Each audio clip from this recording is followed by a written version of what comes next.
자, 본격적으로 들어가 보겠습니다. 이번 분석은 6차전이 가진 특수성을 철저하게 공격적 업사이드 관점에서 파헤쳐보는 시간입니다. 복잡한 추측 다 빼고요. 오직 정밀하게 도출된 데이터와 숫자들만 가지고 이 경기의 진짜 흐름을 짚어드릴 겁니다. 준비되셨죠? 먼저 가장 기본이 되는 지표죠. 공격 효율, 즉 오펜시브 레이팅부터 볼까요? 데이터가 아주 명확하게 말해주고 있습니다. 샌안토니오가 119.65라는 엄청난 수치를 찍고 있어요. 반면 미네소타는 116.53에 그쳤거든요. 샌안토니오가 공격력에서 얼마나 압도적인 화력을 뿜어내고 있는지 단번에 알 수 있는 대목입니다. 그런데 진짜 흥미로운 건 바로 수비 효율입니다. 디펜시브 레이팅 지표를 보시면요. 아시다시피 이 수치는 낮을수록 좋은 거잖아요. 샌안토니오가 111.40으로 미네소타의 113.72보다 확실히 낮습니다. 그러니까 이게 무슨 뜻이냐? 샌안토니오가 공격만 잘하는 게 아니라 수비에서도 확고하게 우위를 점하고 있다는 사실이죠. 공수 밸런스가 정말 탄탄합니다. 자, 이 공수의 차이를 순수 마진인 net 레이팅으로 합쳐보면 어떻게 될까요? 샌안토니오는 무려 플러스 8.24라는 놀라운 마진을 기록 중입니다. 반면에 미네소타는 플러스 2.81에 머물고 있죠. 와, 이 숫자 차이 보이시나요? 두 팀 간의 실질적인 전력 격차가 데이터를 통해 너무나도 뚜렷하게 증명되고 있는 겁니다.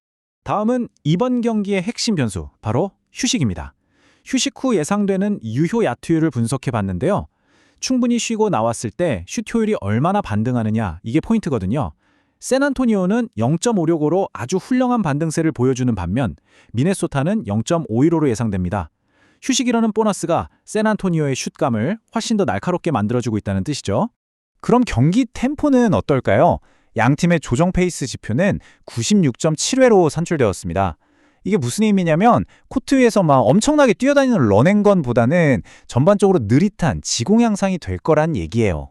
공격 횟수 자체는 적을 수 있습니다. 하지만 슛 하나하나에 들어가는 집중력, 즉 포제션당 득점 기대치는 오히려 훌쩍 높아지는 구간으로 시뮬레이션 되고 있습니다. 이런 상황에서 저희가 왜 기준점 218.5.5허를 예상해야 할까요? 그 수학적 근거는 아주 분명합니다.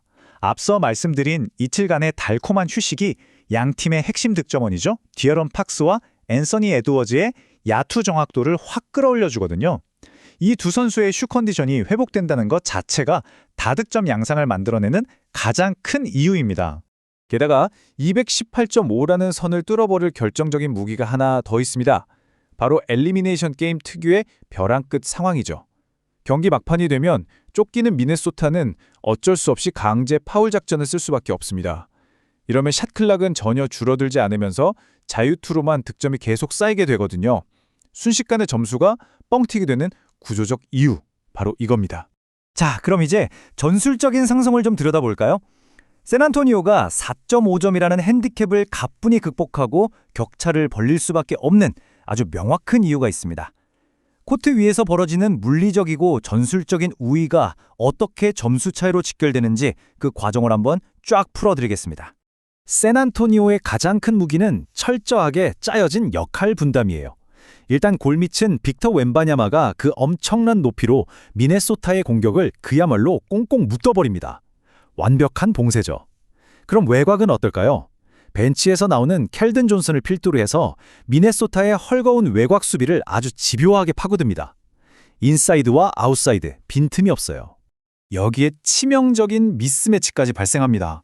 미네소타의 줄리어스 랜들이 웬바냐마의 압도적인 수비벽에 막혀서 엄청 고전하게 될 텐데요. 여기서 턴오버가 나오거나 슛이 빗나간다? 샌안토니오는 이걸 놓치지 않고 바로 엄청나게 빠른 트랜지션으로 이어갑니다. 아주 손쉽게 점수를 쌓으면서 순식간에 마진을 확 버려버리는 거죠. 반대로 미네소타의 상황을 볼까요? 돈테 디빈체조의 결장이 뼈 아픕니다. 승부가 갈리는 4쿼터 클러치 타임이 오면 상대 수비는 앤서니 에드워즈 한 명에게 완전히 집중될 수밖에 없어요. 그런데 수비가 몰렸을 때 이 압박을 분산시켜줄 세컨드 클로저가 지금 미네소타엔 없다는 겁니다.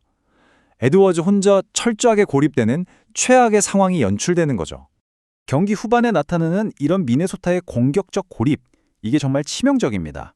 미네소타의 득점이 꽉 막혀 있는 사이 샌안토니오는 아까 말씀드린 대로 차곡차곡 점수를 쌓아 올리겠죠.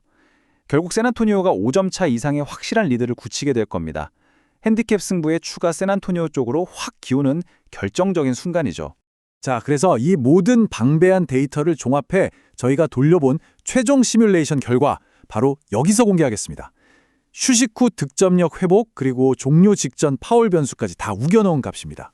우선 미네소타는 홈코트의 2점과 에드워즈의 분전을 최대한 반영해서 108.5점, 반올림 딱 떨어지게 108점을 기록할 것으로 예측됩니다. 반면 샌안토니오는 어떨까요? 앞서 말씀드린 화력의 절대적인 우위, 거기다 후반 자유투 보너스 득점까지 얹어져서 114.5점, 최종 114점까지 갈 것으로 보입니다. 정리하자면 양팀 합계 222점으로 오버 기준점을 훌쩍 넘기고요. 최종 결과는 샌안토니오의 6점 차 마이너스 핸디캡 승리로 도출되었습니다. 자, 이 꼼꼼한 분석을 토대로 가장 가치 있는 배팅, 밸류벳 상위 픽을 짚어드려야겠죠. 첫 번째 추천 픽은 샌안토니오 마이너스 4.5 핸디캡 승입니다. 이 픽의 확신도요, 10점 만점에 무려 8.5점입니다. 이 정도 수치면 데이터가 가리키는 방향이 아주 명확하고 신뢰도가 높다는 뜻입니다. 왜 그런지 근거를 다시 한번 확실히 박아드릴게요. 웬반야마와 디에론 팍스, 이 두 선수의 조합은 헐거워진 미네소타의 수비 로테이션을 부수기에 화력이 차고 넘칩니다. 미네소타가 아무리 악착같이 따라붙어도 경기 종료 1분 전이 되면 샌안토니오가 자유투를 꼬박꼬박 집어넣으면서 점수차를 4.5점이라는 기준점 밖으로 확실하게 벌려놓을 겁니다. 이어서 두 번째 추천 픽입니다. 기준점 218.5점, 오버입니다. 이 픽의 확신도는 10점 만점에 7.5점입니다. 지면 끝인 엘리미네이션 게임이니까 빡빡한 수비전으로 갈 거다? 섣부른 판단일 수 있어요. 이 경기에는 앞서 말씀드린 다득점을 향한 더 강력한 변수가 숨어 있거든요. 바로 푹 쉰 핵심 스타 플레이어들의 복귀입니다. 에드워즈의 그 폭발적인 개인 기량에 샌안토니오의 톱니바퀴 같은 정교한 시스템 농구가 정면으로 부딪히는 구도잖아요. 결국 최종 스코어는 220점대 초반에 형성될 확률이 큽니다. 지금 나와 있는 218.5점이라는 기준점은 양팀의 득점력을 데이터상으로 명백하게 저평가한 수치라고 봅니다. 자, 끝으로 한 가지 당부의 말씀드립니다. 지금 제가 쫙 풀어드린 이 데이터와 분석들 다 현재 시점 기준이라는 거 아시죠? 스포츠는 살아있는 생물이잖아요. 변수는 늘 존재합니다. 그러니까 경기 시작 직전까지 선수들 부상 상태, 갑작스러운 결장 정보, 그리고 실시간으로 변하는 배당 흐름까지 꼭 직접 한 번 더 꼼꼼하게 체크해 주셔야 합니다. 오늘 영상 역시 최근 흐름과 핵심 데이터를 바탕으로 꼼꼼하게 경기 분석을 해보았습니다. 채널을 응원해주시는 슈퍼생스는 더 질 좋은 분석을 제공하는 데 큰 원동력이 됩니다. 제가 준비한 분석은 참고용으로 활용해주시고 최종 선택은 구독자님들의 날카로운 판단에 맡기겠습니다.